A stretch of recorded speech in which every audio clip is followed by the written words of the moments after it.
The Human Cycle by Sri Aurobindo. Chapter 20. The End of the Curve of Reason. The rational collectivist idea of society has, at first sight, a powerful attraction. There is behind it a great truth, that every society represents a collective being, and in it and by it the individual lives, and he owes to it all that he can give it.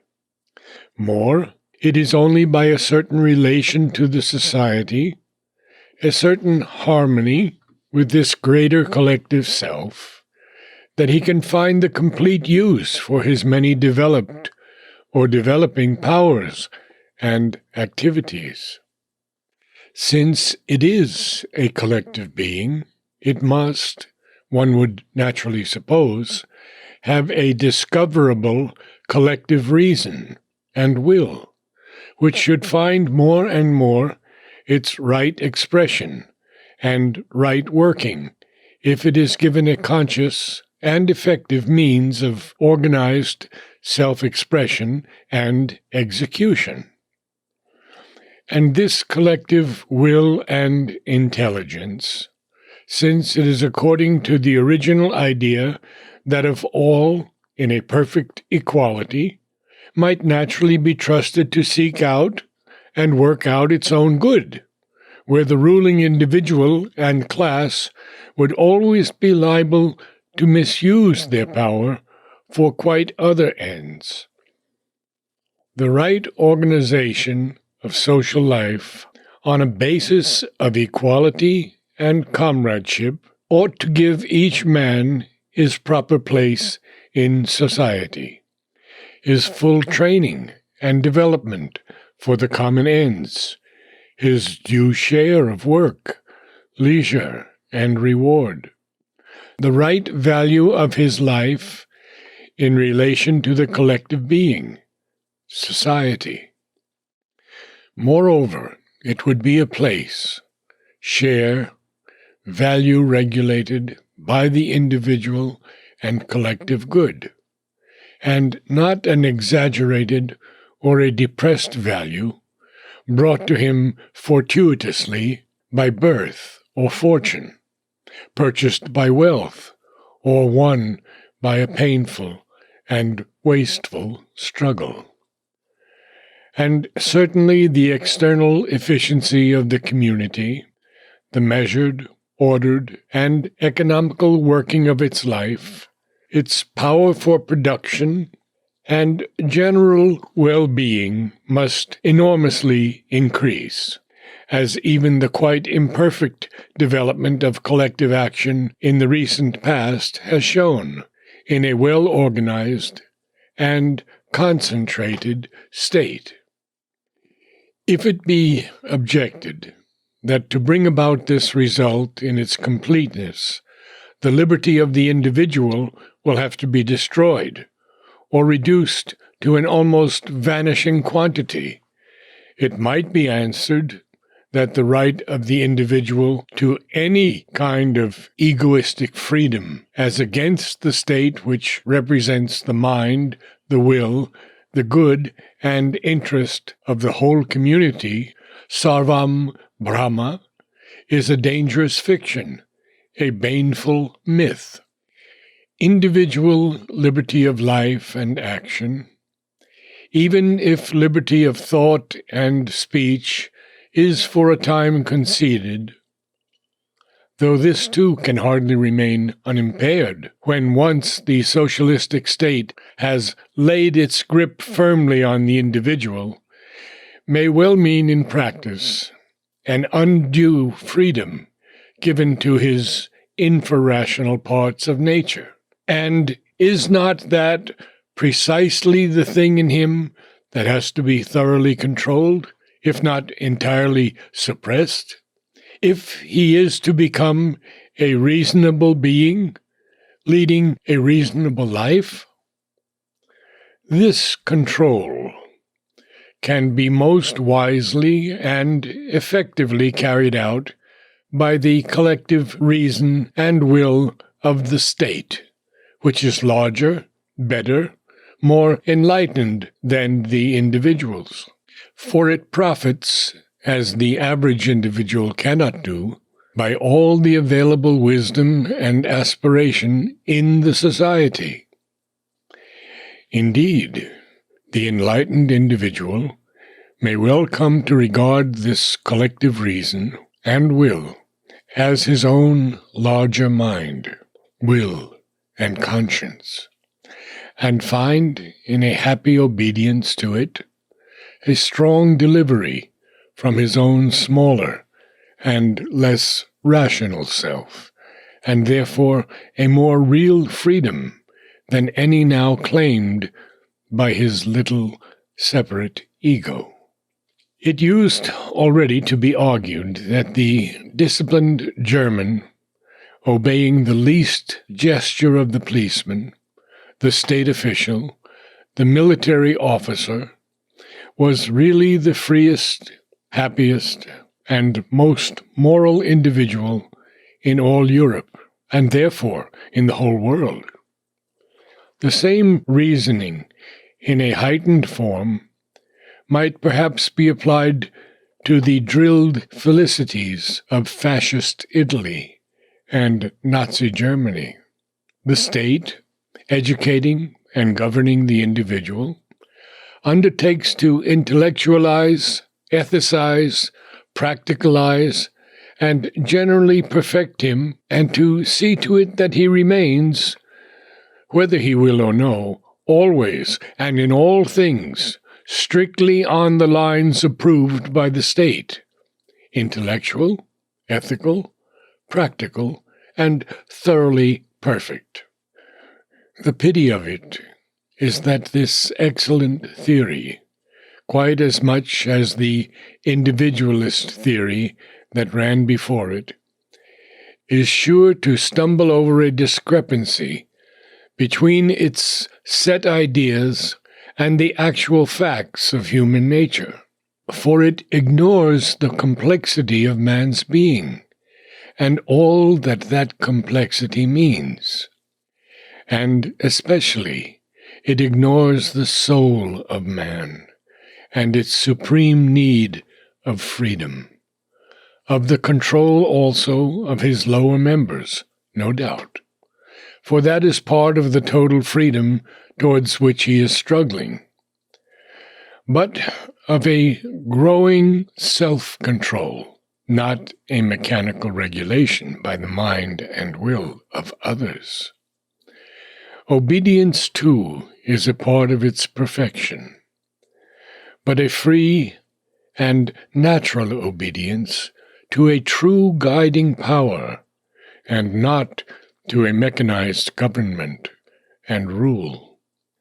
The collective being is a fact.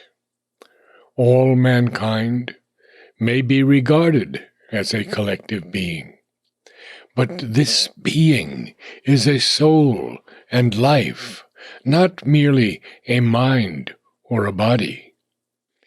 Each society develops into a sort of sub-soul or group soul of this humanity, and develops also a general temperament, character, type of mind, evolves governing ideas and tendencies that shape its life and its institutions. But the society has no discoverable common reason and will, belonging alike to all its members. For the group soul rather works out its tendencies by a diversity of opinions, a diversity of wills, a diversity of life, and the vitality of the group life depends largely upon the working of this diversity, its continuity, its richness. Since that is so, government by the organized state must mean always government by a number of individuals. Whether that number be in theory the minority or the majority makes in the end little fundamental difference. For even when it is the majority that nominally governs, in fact, it is always the reason and will of a comparatively few effective men, and not really any common reason and will of all, that rules and regulates things with the consent of the half-hypnotized mass. Footnote 1. This truth has come out with a startling force of self-demonstration in Communist Russia and National Socialist Germany, not to speak of other countries. The vehement reassertion of humanity's need of a king, crowned or uncrowned, dictator, leader, Deus or Führer, and a ruling and administering oligarchy has been the last outcome of a century and a half of democracy, as it has been, too, the first astonishing result of the supposed rise of the proletariat to power. And we continue. There is no reason to suppose that the immediate socialization of the state would at all alter the mass of men not being yet thoroughly rationalized and developed minds, this practical necessity of state government. In the old infrarational societies, at least in their inception, what governed was not the state, but the group soul itself, evolving its life, organized into customary institutions and self-regulations to which all had to conform. For the rulers were only its executors and instruments. This entailed, indeed, a great subjection of the individual to the society. But it was not felt, because the individualistic idea was yet unborn, and such diversities as arose were naturally provided for in one way or another, in some cases by a remarkable latitude of social variation, which government by the state tends more and more to suppress. As state government develops, we have a real suppression or oppression of the minority by the majority, or the majority by the minority, of the individual by the collectivity, finally, of all by the relentless mechanism of the state. Democratic liberty tried to minimize this suppression. It left a free play for the individual and restricted as much as might be the role of the state. Collectivism goes exactly to the opposite extreme. It will leave no sufficient elbow room to the individual free will. And the more it rationalizes the individual by universal education of a highly developed kind, the more this suppression will be felt. Unless, indeed, all freedom of thought is negated, and the minds of all are forced into a single standardized way of thinking. Man needs freedom of thought and life and action in order that he may grow. Otherwise, he will remain fixed where he was, a stunted and static being. If his individual mind and reason are ill-developed, he may consent to grow, as does the infrarational mind, in the group soul, in the herd, in the mass, with that subtle, half-conscient, general evolution common to all in the lower process of nature. As he develops individual reason and will, he needs, and society must give him, room for an increasing play of individual freedom and variation, at least so far as that does not develop itself to the avoidable harm of others and of society as a whole. Given a full development and free play of the individual mind, the need of freedom will grow with the immense variation which this development must bring with it. And if only a free play in thought and reason is allowed, but the free play of the intelligent will in life and action is inhibited by the excessive regulation of the life, then an intolerable contradiction and falsity will be created. Men may bear it for a time in consideration of the great and visible new benefits of order, economic development, means of efficiency, and the scientific satisfaction of the reason, which the collectivist arrangement of society will bring. But when its benefits become a matter of course, and its defects become more and more realized and prominent, dissatisfaction and revolt are sure to set in the clearest and most vigorous minds of the society, and propagate themselves throughout the mass. This intellectual and vital dissatisfaction may very well take, under such circumstances, the form of anarchistic thought, because that thought appeals precisely to this need of free variation in the internal life and its outward expression, which will be the source of revolt.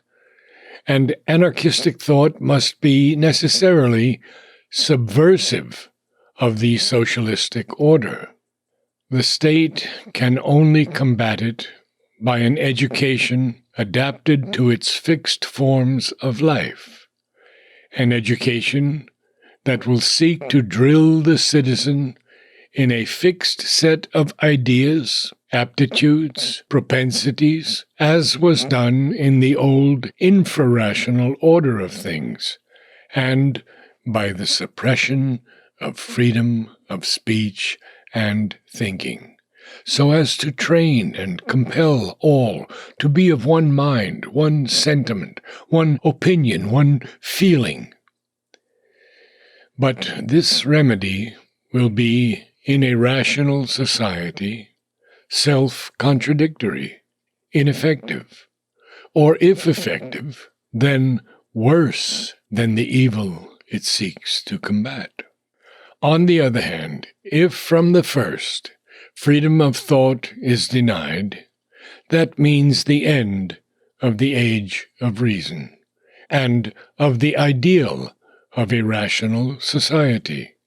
Man, the mental being, disallowed the use, except in a narrow fixed groove, of his mind and mental will stop short in his growth, and be even as the animal and as the insect, a stationary species.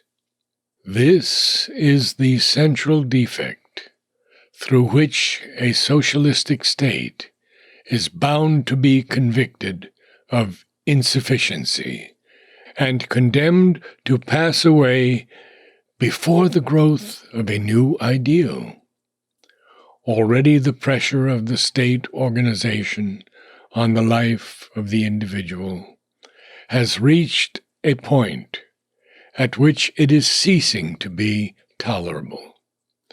If it continues to be what it is now, a government of the life of the individual by the comparatively few, and not, as it pretends, by a common will and reason, if, that is to say, it becomes patently undemocratic or remains pseudo-democratic, then it will be this falsity through which the anarchistic thought will attack its existence. But the innermost difficulty would not disappear, even if the socialistic state became really democratic, really the expression of the free, reasoned will of the majority in agreement. Any true development of that kind would be difficult indeed, and has the appearance of a chimera. For collectivism pretends to regulate life not only in its few fundamental principles and its main lines, as every organized society must tend to do, but in its details. It aims at a thoroughgoing scientific regulation and an agreement of the free reasoned will of millions in all the lines and most of the details of life is a contradiction in terms. Whatever the perfection of the organized state, the suppression or oppression of individual freedom by the will of the majority or of a minority would still be there as a cardinal defect, vitiating its very principle. And there would be something infinitely worse. For a thoroughgoing scientific regulation of life can only be brought about by a thoroughgoing mechanization of life. This tendency to mechanization is the inherent defect of the state idea and its practice. Already, that is the defect upon which both intellectual and artistic thought and the insight of the spiritual thinker have begun to lay stress. And it must immensely increase as the state idea rounds itself into a greater completeness in practice. It is indeed the inherent defect of reason when it turns to govern life and labors by quelling its natural tendencies to put it into some kind of rational order. Life differs from the mechanical order of the physical universe, with which the reason has been able to deal victoriously, just because it is mechanical, and runs immutably in the groove of fixed cosmic habits. Life, on the contrary, is a mobile, progressive, and evolving force, a force that is the increasing expression of an infinite soul in creatures, and, as it progresses, becomes more and more aware of its own subtle variations, needs, diversities. The progress of life involves the development and interlocking of an immense number of things that are in conflict with each other and seem often to be absolute oppositions and contraries. To find amid these oppositions some principle or standing ground of unity, some workable lever of reconciliation, which will make possible a larger and better development on a basis of harmony and not of conflict and struggle, must be increasingly the common aim of humanity in its active life evolution. If it at all means to rise out of life's more confused, painful, and obscure movement, out of the compromises made by nature with the ignorance of the life-mind and the nescience of matter. This can only be truly and satisfactorily done when the soul discovers itself in its highest and completest spiritual reality, and effects a progressive upward transformation of its life values into those of the Spirit. For there they will all find their spiritual truth, and in that truth their standing ground of mutual recognition and reconciliation. The spiritual is the one truth of which all others are the veiled aspects, the brilliant disguises or the dark disfigurements, and in which they can find their own right form and true relation to each other. This is a work the reason cannot do. The business of the reason is intermediate. It is to observe and understand this life by the intelligence, and discover for it the direction in which it is going, and the laws of its self-development on the way. In order that it may do its office, it is obliged to adopt temporarily fixed viewpoints, none of which is more than partially true, and to create systems, none of which can really stand as the final expression of the integral truth of things. The integral truth of things is truth not of the reason, but of the Spirit.